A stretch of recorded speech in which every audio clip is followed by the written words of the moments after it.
করে ফেলেছেন যেহেতু ওখানে গ্লুভাল রয়েছে এবং সেখানে কিন্তু চার্জ করছেন ডায়মন্ড এসিটি ব্যবহার করছেন দূর থেকে।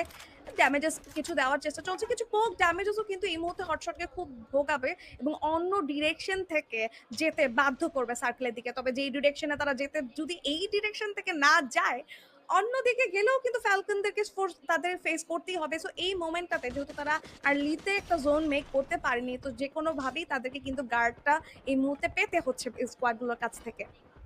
একদম, একদমই এবং সেই সঙ্গে তারাও কিন্তু এবার একটা অপশন পেয়েছে। বাট অন্যদিক থেকে দেখুন ডিও পারফেক্ট স্নাইপিং প্রথম শট, প্রথম নকে ফিনিশ করাচ্ছে গিওকে। অ্যান্ড এবার আরো একটা চেষ্টা চলতেই পারে। ডিও কিন্তু তার কাজের কাজটা করলো এবং ফ্লুক্সোকে আবারও জানান দিয়েছে যে বুঝে শুনে এগো বন্ধু। বক্সিং জিম পুরোটা কন্ট্রোলে রাখতে চায় এই মুহূর্তে টিম ভাইটালিটি, বাট জোন সার্কেলের বাইরে থেকে আসা প্রতিটা দল কিন্তু ফাইটে জড়াবে একদম সেই জোন সার্কেলের কর্নার রেসে। লেটস সি কোন টিমগুলো কতটা আসলে নিজেদেরকে শক্ত অবস্থানে রাখতে পারেন।